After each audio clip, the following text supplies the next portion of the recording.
Good afternoon, everyone, and welcome to this UCU webinar on tackling stress in the workplace. My name is Janet Farrer. I'm President-elect of UCU. I chair the National Further Education Committee, which covers further education, prison education, and adult and community education. I also co-chair our anti-stress and bullying working group. None of these have got short names. And that's where this webinar came from, discussions of causes of workplace stress for our members and for our reps. You know, from a range of things, from bullying to excessive workloads and other pressures, and then just throw in the pandemic for good measure as well. So people have got all sorts going on. So we're delighted to be able to hold this session, and we've got a really good lineup of speakers. So shortly we're going to be joined by Alex Lancaster, who is our Head of Health and Safety at UCU. He's going to be talking specifically about stress risk assessments and health and safety legislation, and also the launch of UCU's new stress toolkit. Then we'll hear from Karen Brooks, who's UCU's Head of Training. And then we're going to be joined by Shelley Asquith, who is the TUC's Health and Safety Policy Officer, and he's going to talk to us about the TUC Safety Reps Survey findings and some upcoming TUC training. Then, all being well, there should be about half an hour left for some questions. So you can add questions via social media. So however you are accessing this, whether it's YouTube or Facebook, you can type your questions in there, and we'll take some at the end. So we might not get to everything, all of the questions. We'll get through everything that we can in the hour that we've got.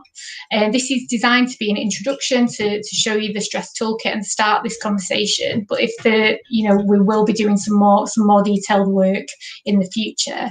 And also the comments that you kindly added when you registered in terms of barriers in the workplace and things that you need us to do, etc. Is a really helpful document that we've now got, and that will go back to the anti-stress and bullying working group, and we will consider those comments and see what we need to incorporate into our guidance, etc. Okay, so we were going to have a British Sign Language interpreter, but I think there's some problems with their camera, so we're going to try and sort that out, but so fingers crossed. But in the meantime, I will introduce Alex Lancaster, who's UCU's Head of Health and Safety. Hi everyone, thanks Janet, thanks for that, and hello Rebecca. So thanks for coming today. Obviously stress and workload is a massive issue and has been for a long time in post-16 education, and of course with the pandemic and COVID, a number of hazards were exacerbated, including stress, and we've seen mental health and staff well-being plummet throughout the pandemic. In a recent UCU survey, the equality survey that went out in December, we actually found some useful data around stress. So we found that 85% of respondents are experiencing an increased level of stress due to changes in working practices associated with the pandemic. And overall, respondents reported that their mental well-being had been negatively impacted either a little or a lot as a result of the following: increased workload, lack of work-life balance, lockdown and self-isolation, a move to online learning, a lack of support from the employer, a return to face-to-face working following lockdown, and also a lack of access to other support services. Now, this information is available in the stress toolkit, which I think we'll put a link up to that at some point so that you can see. And the aim of the stress toolkit is to give you an initial approach as a branch, really, to tackle stress in the organisation. Many of you will be familiar with the It's Your Time Workload campaign, which actually follows the same philosophy, really, of taking on board the management standards, HSE management standards approach to tackling stress in the workplace. Now, what the toolkit initially does, excuse me, is it focuses on stress at work, the case for action, the HSE stress management standards approach, the risk assessment process and the 5 steps to risk assessment. And it gives examples of hierarchy of control measures, preventative measures to tackle work-related stress in your organisations. And it also has links to further stress and workload resources. So when we look at the health and safety, when we look at the legal framework, stress is most certainly a health and safety issue in our workplaces. It's a workplace hazard. There are a number of stresses that cause people to become seriously ill and suffer ongoing mental health conditions or stress-related illnesses. And it can also have an impact on your physical health as well. So one of the things that we are keen to do is to make sure that employers are meeting their legal obligations under the Health and Safety at Work Act. And specifically, Regulation 3 of the Management of Health and Safety at Work regs requires employers to put in place suitable and sufficient risk assessments. They have to be able to capture all the potential stresses in the workplace. They have to look at who could be impacted by those stresses. They have to evaluate the risks and the likelihood of harm. And they have to put in place control measures that reduce stress to the lowest level practicable. Now, when they follow a hierarchy of control, they should first be looking to prevent stress in the workplace or avoid it through the way they design their systems, the way they organise, the way they manage their staff. And that will obviously include the amount of workload that staff have, the pace of work, access to sufficient breaks, and work that is not, outside of your skill level, and that is in sufficient quantity to challenge you and help you to progress. And so there are lots of duties on employers, and what the HSC did some time ago was they produced an approach that employers can take, an organisation-wide approach that employers can take to tackle stress in their workplace. And this is referred to as the HSC Stress Management Standards approach. And where organisations buy into this at a senior level, they see radical improvements to stress within the workplace and to the mental health and well-being of staff. And so obviously this is something that we really want to push, and it's something that we really want employers to get on board with, particularly given that workload and stress-related issues are not uncommon in this sector and have been exacerbated massively due to all the changes that have taken place during the pandemic. And so one of the things that you can do to try and get managers on board and to try and get senior level buy-in is to obviously evidence some of the issues that are taking place in the organisation. Now, safety reps obviously have entitlements to lots of information as part of their statutory functions, and you can get access to sickness absence data, HR data. You can look at trends and themes. You can look at previous staff surveys, and you can run your own HSC stress survey as well. And UCU have a model survey, a model questionnaire available on the Stress Toolkit page, which you can utilise as well. And it's really important to try and evidence why stress is happening in the workplace and where it's happening, and any hotspots that you can target going forward. So building your evidence base, and obviously with employers, they're losing a lot of days, staff days to sickness absence. Productivity will be an issue for them. And then we've also got just the general moral and ethical arguments that they should be caring for staff. They have a duty of care and they have legal obligations as well. So when you try and get your management on board, and we do have some examples of good practice as well, it's really important to progress this and to not lose momentum. And so if you work through the Stress Toolkit, one of the main ways to do this is obviously to capture everything that employers are required to do through a risk assessment process.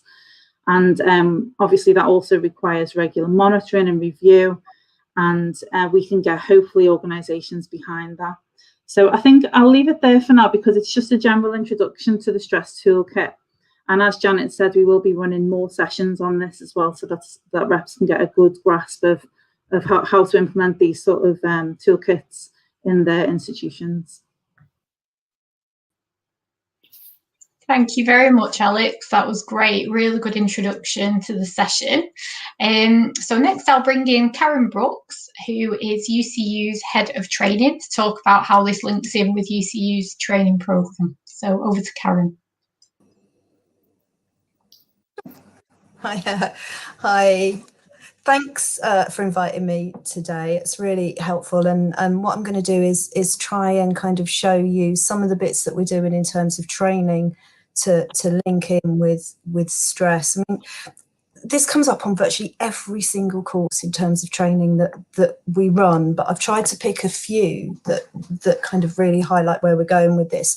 So what I'm going to do is have a little look at what's available now, then a little bit of a look about our continued professional development programme, which is aimed particularly at members, and then what we've got in the pipeline for future training. So just as a little bit of background, there's kind of 3 types of training, really, which people may or may not know. The first type of training is that kind of core function training. So your Rep 1, your health and safety 1, your health and safety 2. They tend to be slightly longer courses. Then we have your shorter delivery, your kind of 1, 2 days, 3 weeks, and obviously they're UCU funded. And then we have the CPD program, the Continued Professional Development Program, which is also funded by UCU.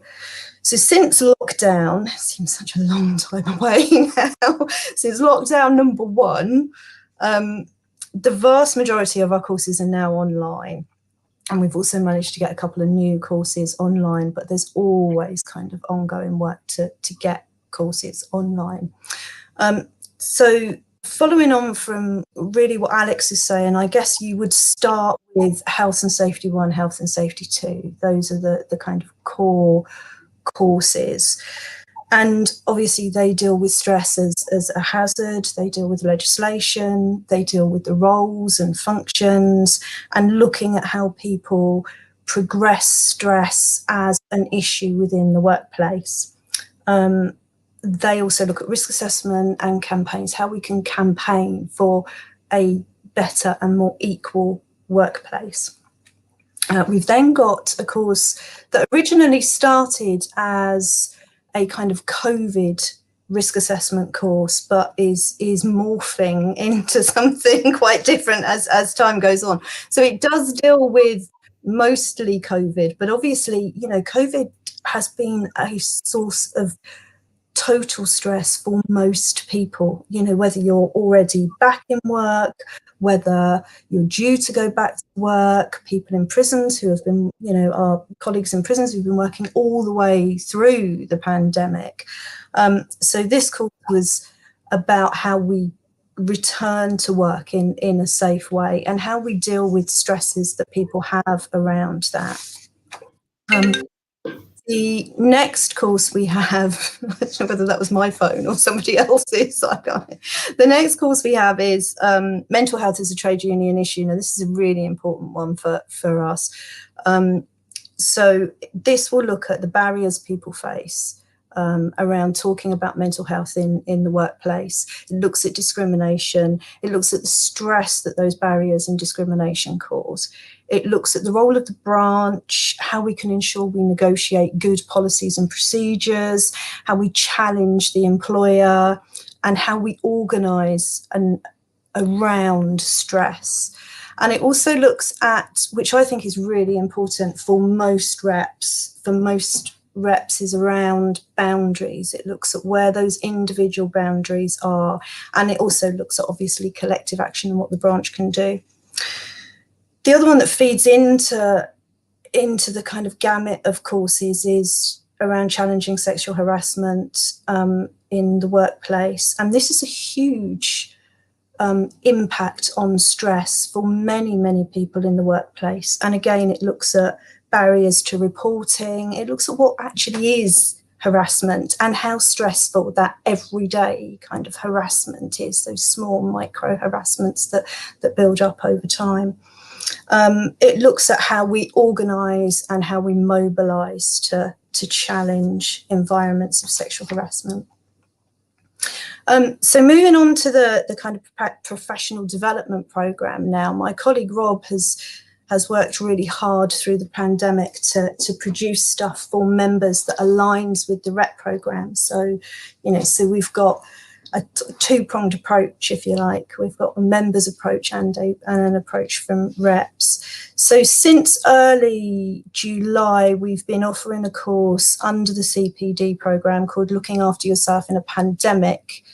And that proved so popular that it has now morphed into a course around just taking care of yourself. So it looks at things like where to get help, the importance of sleep, the importance of routine, things that members feel, really quite sort of strongly about, how they can organise themselves via the branch to challenge the employer. And we've had nearly 900 people on that course since July. So I think that's really popular, and that will continue into the new academic year as well. And Rob is going to be adding courses to that suite of courses after Easter. So I'd encourage you to look out for those. They are about those continued professional development courses are really aimed at members with a view to them getting much, much more involved in the branch and in branch work and in activism. So in terms of the future, we will be putting our Challenging Stress in the Workplace course online. We've been working on that, so I'm hoping to get that up fairly soon. And obviously that will be based around the toolkit and will help reps take the stuff in the toolkit and give it a practical kind of application in the workplace.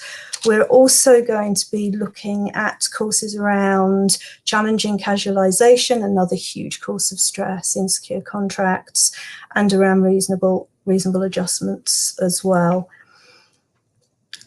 Added to that, we are looking at running a series of kind of breakfast briefings. Some will be interactive, some will be standalone content that branches can then use to support campaigns. So we'll have recorded content that you can use whenever you wish. So something like, I think Alex briefly mentioned the It's Your Time campaign. So recorded material around that, setting out how branches can use the tools in that to campaign around workload. So something like that might be static, so you can take it away and work with the materials in your branch. But other topics we're going to include in those breakfast briefings are risk assessment, so stress risk assessment, hybrid working, because obviously that's going to, as people are returning to work, that is going to be an issue. How we ensure that people have balance between the workplace and home working, where they're being asked to homework or they're choosing to continue to homework. We will also be doing another probably webinar around stress and the impact on equality. We already know that COVID has directly impacted some people more than others. And we wanted to kind of explore that around the topic of stress and how that impacts on each kind of protected characteristic around the equality agenda. And then we will also be doing some more kind of health and safety focused, I guess, courses. So things like ventilation and stuff like that, which might not actually be, ventilation is a cause of stress potentially, but they are all those things that kind of build into allow reps to start challenging the employer. And I think that is probably about it. There's just one more thing to say. Courses are organised regionally, so if there's stuff you want in your region, please do let your regional official know or your regional office know, and then we can work with them to try and get that organised for you. There's bound to be stuff that that we haven't thought of, so if you've got any ideas or opinions at all on on both the reps training program and the CPD training program, do get in touch with us. I'll make sure my email's in the chat so you can get in touch directly. Thank you. Thank you so much, Karen. That was really important insight into how this links in with UCU's training programme. You know, and I think one of the most important messages from this webinar is going to be that stress is a workplace hazard, and that it is the business of safety reps, as well as all of us. So really glad that you've been able to talk us through that. And, you know, I can say from a personal and professional point of view that UCU's CPD and training programs are absolutely excellent. So don't hesitate, get yourselves signed up and get yourselves released from your employer. Just a reminder as well, before I bring in our next speaker, that we would love to hear any questions that you've got on social media. So whichever platform you're watching this on, you can put in the comments box there any questions that you've got, and after we've heard our final speaker, we can come to those and work through them. So it's a good opportunity. So our next speaker is Shelley Asquith, who is Health and Safety Policy Officer. I don't know why I'm struggling with that. Put your teeth in, Janet. At the TUC, and she's going to talk to us about the TUC Safety Reps survey findings and some upcoming TUC training. So hand over to Shelley. Thanks, Janet. Nice to see you, and nice to see that there are reps on this call today on a Monday afternoon of all times. I think often for many of us, it's one of the most stressful points of the week. But I'm not surprised, because we know that stress following COVID is currently, you know, the #1 concern among health and safety reps from every union. We also know that the pandemic itself has made much of this worse, made people more stressed. Now, between November last year and January this year, we asked more than 2,000 union health and safety reps what their biggest concerns were, aside from COVID, of course. And stress was again the most cited. And that's not just now, it has been the most cited health and safety concern since our survey began 13 years ago. Other common concerns are issues that often are the causes of stress, things like bullying and harassment, workloads, both of which I know are a huge problem in education. And in fact, among our safety reps in education, 81% cited stress as one of the main issues affecting members in their workplace, making education one of the most stressed professions alongside local government and voluntary sector workers. In addition to that, 65% of all safety reps told us that they've seen a rise in the number of mental health cases that they've dealt with over the last year since the pandemic began. And in education, that rises to 78%, seeing more mental health concerns. I think there are a number of different reasons why we've seen mental health issues and work-related stress cases rise. Alex talked about some of them. Firstly, lots of workers have been on the front line responding to the crisis, keeping the country moving, fed, educated, healthy, and all the rest of it. And that comes, of course, with an enormous amount of added pressure. Secondly, people have had to very quickly adapt to different ways of working, whether from changing shifts to the addition of wearing PPE, or I know in a lot of your members' cases, obviously using online platforms all of a sudden. In addition to that, others have also seen their workload and hours increase.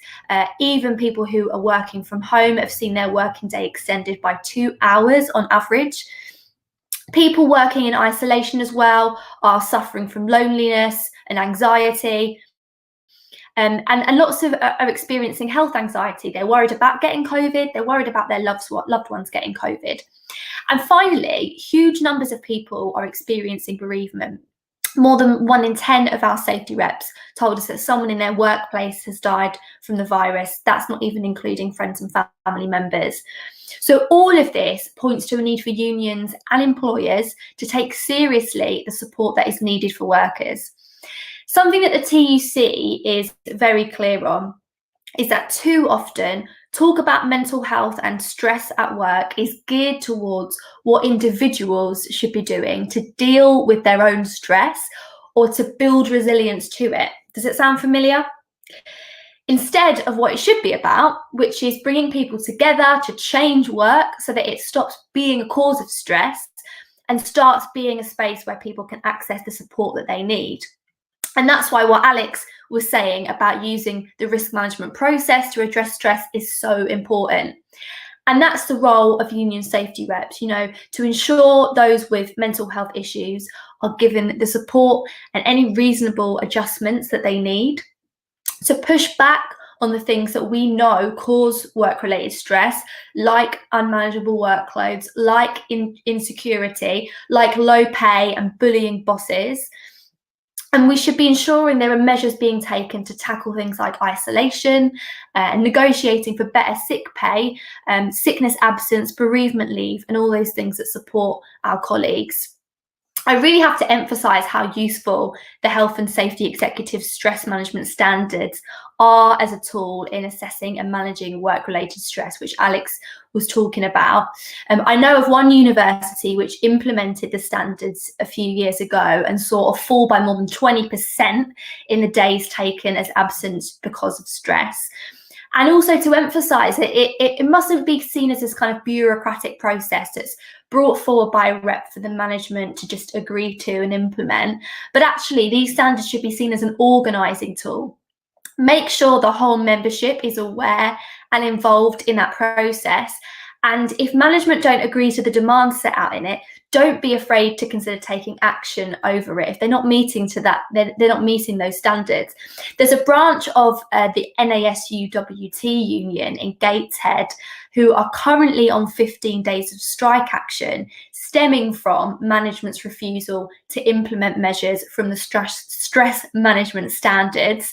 So I just want to give that a plug as an example that, you know, this is an organising tool. You can take action over it to force the employer to do what's necessary to manage stress. It sounds from Alex and Karen's presentations like UCU has excellent resources on training and tools on all of this. And I know UCU is really leading in this area, which is why I was really pleased that Alex kindly reviewed the materials for the TUC education team's new course on work-related stress, which is what I just wanted to finish by telling you guys about, because all union reps, regardless of what union you're from, you're welcome to attend your union's courses. You're also very welcome to attend any that are offered by the TUC as well. So there's loads of options available to you. Our new course is called Mental Health Organising in the Workplace, From Resilience to Resistance. And it's due to launch with a full cohort of students this autumn. Again, this is a course that you can get time off from your employer to attend. It's a health and safety course. It will ideally be a hybrid course, just 3 days, a mixture of classroom and online learning, but we are getting it set up for 100% online too, you know, for obvious reasons. And it's going to support reps in learning how to understand mental health as a workplace and collective issue, getting members involved in mental health campaigning, negotiating and taking action over mental health and work-related stress issues. And we're seeing this as an intervention into how mental health and stress is often approached at work, even sometimes by our own unions, which is often either about raising awareness, which can be a problem when in some sectors there are real fears of repercussions from speaking out about certain things that might be triggering your work-related stress, of what the consequences from management might be if you put your head above the parapet. And it also leaves people vulnerable to discrimination if they say, I'm going to talk to you about my mental health concern. So these kind of corporate mental health campaigns about talking are not always in the best interest of the workers if the support isn't there as well. And by support, I mean a strong union. So it's either that, or it can be about responding to someone already in crisis with mental health first aid. A reasonable and important initiative, but we should be fighting to prevent these crises happening in the first place, not just treating workers when they're at their worst. Or I should also say, you often hear about the well-being agenda, and I've seen the consequences of that ranging from doing some yoga to petting animals, and often colleges and universities are the worst for this. I know that from my time at the National Union of Students working on student welfare, that they're offering these kinds of solutions to people in severe mental health needs quite often. All of these things are about the individual. None addresses the root cause of work-related stress, whereas our focus, the union focus, and the focus of this new TUC education course is on the collective response, removing the causes and taking action to change work, not change ourselves. So that course will be advertised after Easter. We're going to run a pilot over the summer, and then it's open to everybody in the autumn. And I really hope some of you consider taking part. Thank you.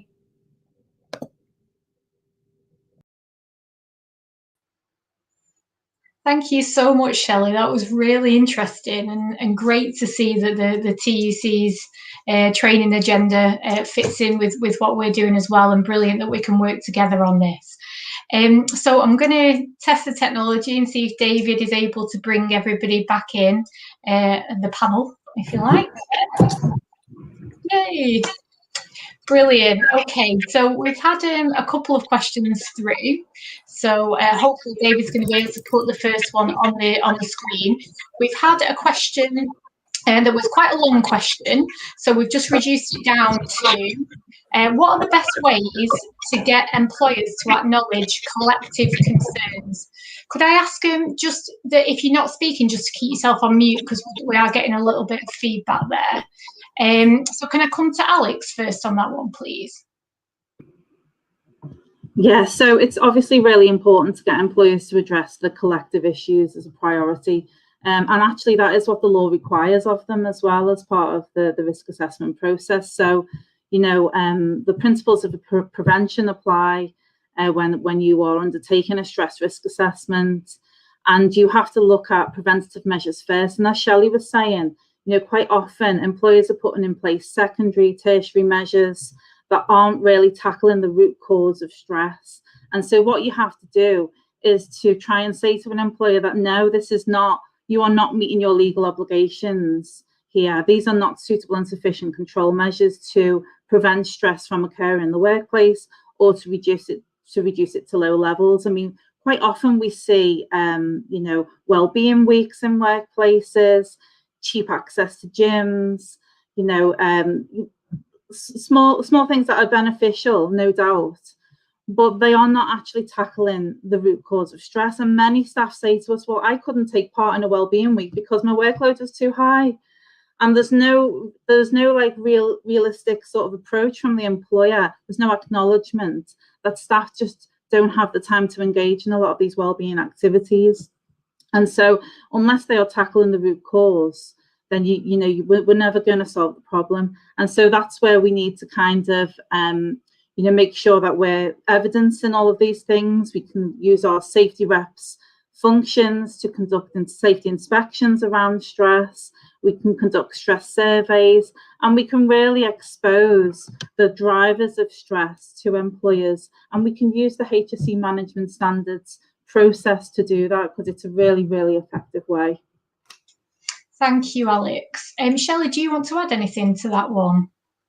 Yeah, I think Alex has covered a lot of it off, but I think just to emphasise again that if you're trying to demonstrate that this is a collective issue, and I think it's really important to do that, as I said before, one person coming forward and saying I'm having work-related stress problems and puts you, you know, that puts you in a vulnerable position.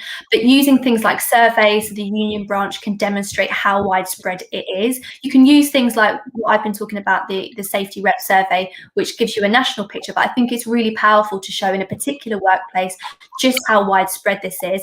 Things like inspections that Alex talked about as well, to really demonstrate to the employer that this isn't just a single issue. This is really widespread. A lot of people are affected by it, and putting that forward to them. And then if you don't get what you're asking for, then, you know, a collective issue requires a collective response. So in your branch meetings, talking about what kind of collective action you can take, be it from petitioning to, you know, balloting or whatever you might think is appropriate. That's great, thank you very much. So there was a question for Karen. I think it was written more in the form of a comment, but turned it into a question like magic, which is essentially, what is the best way for reps to access facilities time for the training that you talked about? Just unmute myself. Thanks, Janet. Yeah, in terms of health and safety reps, if you go onto the UCU website, there are links to time off for training and your rights to time off for training on there. So if you're looking at specifically health and safety reps, there's a whole page that documents under what legislation you are asking for time off for training. We do make it, quite clear that reps are expected to go to the employer and ask for time off. It is your right to have time off for training. So time off to perform your duties, that is your right. If you are struggling at all to get time off, your first port of call will be those perhaps with a bit more experience in the branch. Look at how they've got time off in the past. If you're still struggling and your employer is still not agreeing to time off, then do go to your regional office and have a chat to the people in your regional office, and they will be able to advise you about how you can formulate a letter. There is a model letter template on the training pages of the UCU website as well. That's great, thank you. I know that's one of the main barriers that people experience with training, but certainly, like exactly as you described, being able to differentiate between core duties and, really knowing what you're asking for, I think is a good place to start, isn't it? So there was an additional question that was kind of linked to what Alex and Shelley were just talking about there, about the health and safety executive, with a bit of preamble, but essentially the question, and if David's able to put it up on the screen there, would speakers advise whether to or under what circumstances safety reps should bring in HSE against intransigent employers? And obviously we know the situation with the HSE at the minute. So I'll come to you first, Alex. Thanks, Janet. Yeah, I think, obviously before we escalate to the HSE, we have to have exhausted all the internal mechanisms that raise in these issues around stress. But if we can document that, and if we've done that in these workplaces, then we should most definitely be escalating these issues to the HSE. I appreciate that the HSE is quite under-resourced. They're not having the sort of input with regulation that we would like of them. But nevertheless, if they are breaching health and safety legislation, then we have to report that to the regulator. What we don't report doesn't get acknowledged. And so it's really, really important that we do escalate when we've exhausted all those internal mechanisms. I think we just need to manage our expectations in terms of what the HSE may be able to do. But I do think with a campaign and an organising approach, even just the knowledge that we've had to report something to the HSE would cause potential reputational damage to our employers, and I think they would want to avoid that as well. So I think if we feel like something does need to be escalated to the HSE, then we should be writing to employers to make that clear what we think their failings are. Thank you very much. Shelley, do you want to add anything there? Again, I think Alex has covered it, to be honest. I think, you're in a meeting with educators when we use words like intransigent, but I think that's quite a key word here, because fundamentally, first of all, your employer has to be consulting you on any risk assessment process or any safety controls that come out of that. If that's not happening, then they're breaking the law under the Safety Reps and Safety Committee's regulations. So first of all, if they're not listening to you, they're not consulting and engaging with the union, then that's already an offence worth reporting to the HSE. But again, if they're doing anything that risks workers' health and safety, and that includes putting you at risk of work-related stress, then absolutely it's something that you can take to them. And I think, Alex said already, the HSE is under-resourced. In addition to that, the HSE, in our opinion, is also not biting hard enough when it comes to COVID safety failings. So bear that in mind. But as Alex has said, I think it's worth doing, and it's worth making the employer aware that you've made this complaint and reminding them of the real consequences that there are of being investigated by the health and safety executive.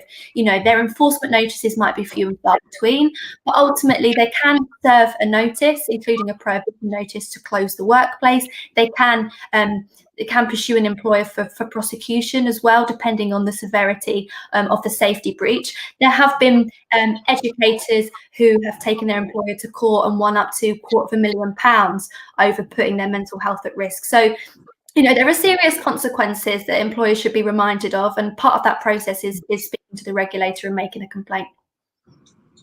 Thank you very much. Just to a little plug, really, every opportunity is a recruitment opportunity. If anybody watching this is a member and not yet a rep, you know, please do listen to what Karen and Shelley have been saying about training. It's an incredibly rewarding thing to do. And if you're a workplace rep and you're interested in becoming a safety rep, you know, you can do that on top of your rep role. And frankly, we've all become safety reps at the minute, and it's a really empowering thing to be doing at this time, because largely what we're negotiating about with our employers is about safety issues anyway. So really do think about getting more involved if you're interested enough to have come to this webinar in the first place.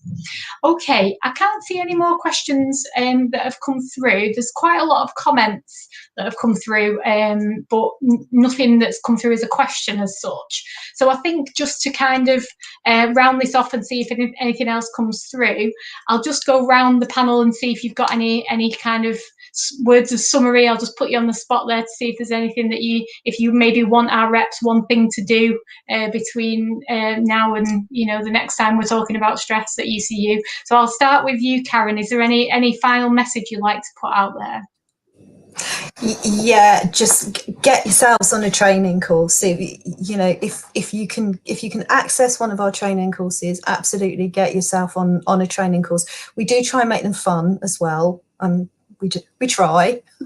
So, you know, and the vast majority of reps tell us that they are incredibly beneficial, not just for the things you learn on those courses, but also for getting together with other reps and talking about a specific issue, because we don't take time out of our kind of day-to-day work and our day-to-day branch work to very often really focus on some specific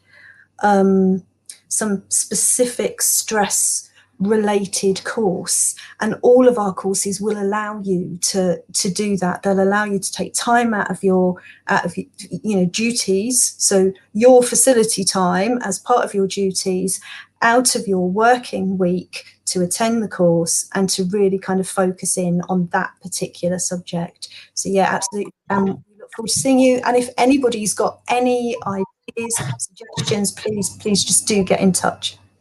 Thanks. Thanks, Karen. And I feel like I need to kind of confess that I'm a trade union educator and as a day job, and therefore need to. I feel like I kind of need to lay that out on the line and make it clear how incredibly rewarding it is, and it's a brilliant thing. And I get to do it as a job. Awesome. Right. So Alex tells me that I've not actually handed over to her to report back on the questions that we got at the registration process. So apologies, Alex. I don't know why they brought me in. I'll hand back over to you. No, it's fine. It's absolutely fine. So obviously we asked the reps at registration a number of questions relating to what the three main barriers are that you've encountered when tackling stress in your workplaces. We asked for examples of any good practice when tackling stress in the workplace. And we also asked you what would be most helpful to you in your role as a local branch representative in tackling stress in the workplace. Now, many of these issues we have, of course, covered through the questions or just the general discussion today. So, but I did promise that we would feedback on some of it. And I would just like to say thank you to everyone, because we now have a wealth of information. And we'll most certainly be taking that back to the NEC working group on the anti-stress and bullying working group to see what additional work we can do on a number of these issues. But we have got a lot of comprehensive information from everyone who's registered, so thank you very much. So obviously some of the main barriers that were being reported were workload issues. Workload's excessive, there's no procedure in place to manage workloads. Management just flat out refused to reduce or even review people's workloads, and there's a lack of preparation time in the move to online working. There's a continuous deadlines and a continual backlog of pending issues that staff never get time to address. The more general stress issues that were being reported where around the fear of raising health and safety issues or stress with managers for fear that it may reflect poorly on your own ability to do your job, fear of retribution, stigmatization. And then there's obviously staff who are reporting that they're casualised members, they may feel more at risk of job loss. And, you know, there are a number of equality considerations that we also need to consider in the impact of stress in our workplaces. Now, some examples of good practice. We found that a lot of the examples were very individualistic, which is, of course, what we've been talking about today. Employers are quite keen to put in place these secondary measures, these reactive measures, and once people have already become stressed. And it's really important that, you know, we change the narrative there and we look at organisations and what they can do to prevent stress. And some of the individual good practice that was reported was, you know, referrals to occupational health, and feeling comfortable raising issues with managers, access to counselling and CBT online, and flexibility with workloads and adjustments of workloads and things like that. And some of the collective good practice, you won't be surprised to hear there was less collective good practice, but it does exist. And often, I think in our institutions, it might be that the employer might not be great as a whole, but there might be pockets of good practice. And we are really keen to hear about this from all of you, really, because this is what we want to do more of. And if one employer can do it, why can't others?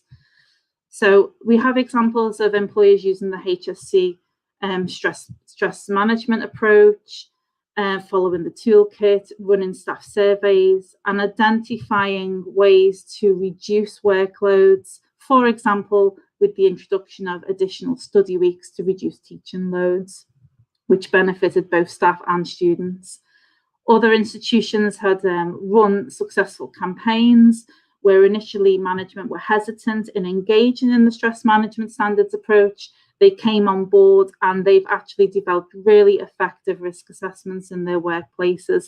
And, you know, a lot of these examples of good practice are just a starting point.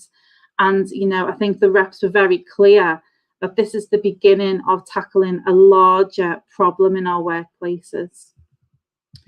In terms of what reps would find most helpful in tackling stress in the workplace, there was a lot of, you know, there was a lot of feedback that more quantitative data, it would be useful, information around strategies that could affect change, additional facility time to meet and address the issue. And, you know, on that point, it's worth noting that safety reps have statutory time off to perform their functions. So this is a much stronger right to time off that you can enforce through legislation if you need to.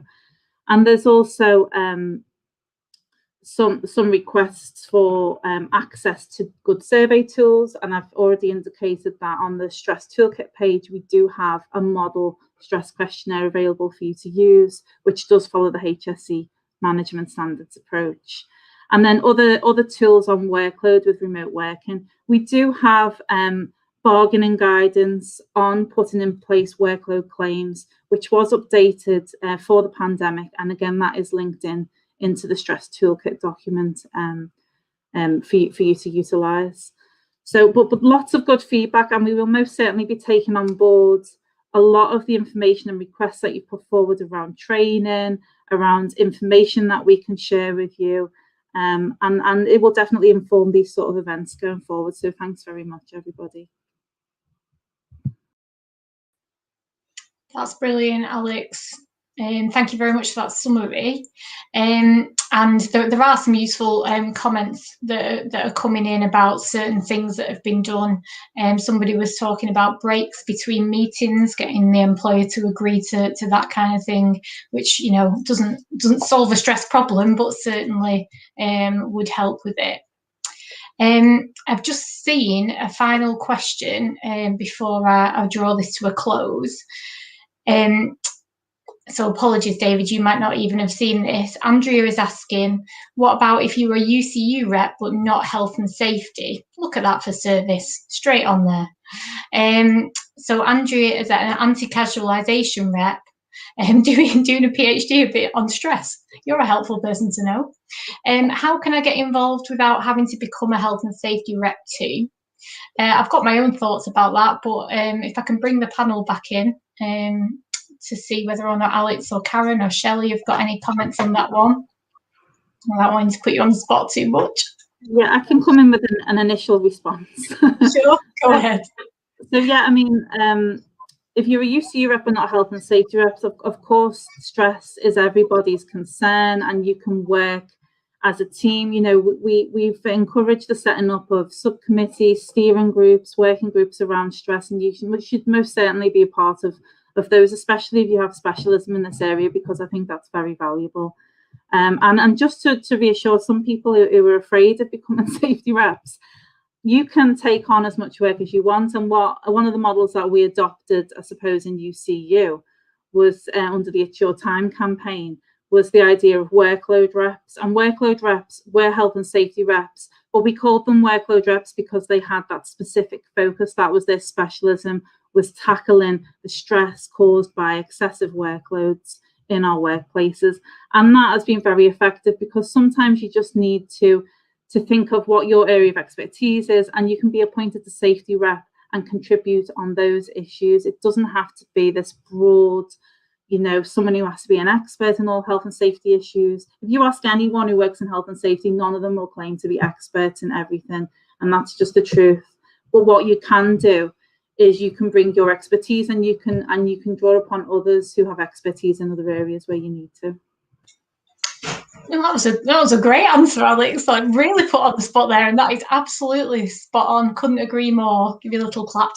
That seemed really patronising, didn't it? Sorry about that. Shelley, is there anything that you want to either say in response to that, or maybe anything that you want to say just to sum up here? Yeah, I really like this idea of having like a kind of tackling stress forum within a workplace, that, you know, you don't have to be a rep to be on it, you just have to be interested in it. And also this idea of being a health and safety rep but specialising in stress is a really great idea. You said before, Janet, that we're all safety reps now, and I know what you mean. You know, every rep has had to take on board COVID and get to know a bit of the health and safety agenda. But if you're not actually a health and safety rep, please consider becoming one. If you've not had the training, get trained. Alex mentioned it before, but you get special rights. I'm not a regular rep, I'm a safety rep.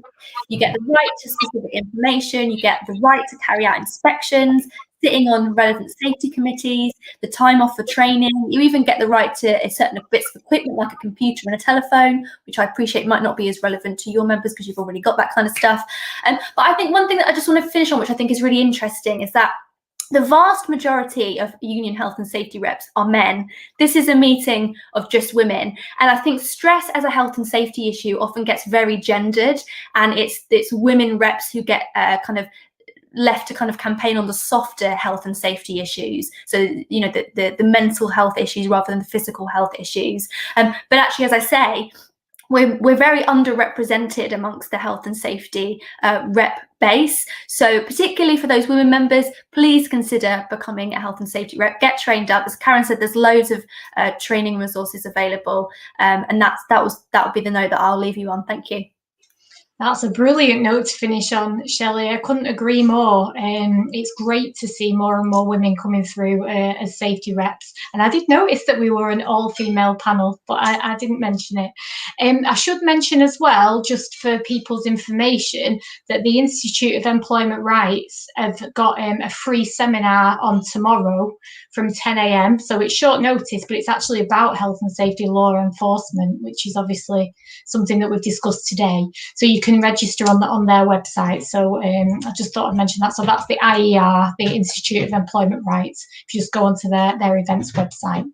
Right, I think we'll draw this to a close, give everybody an early mark, and I'd like to start by thanking all of our speakers.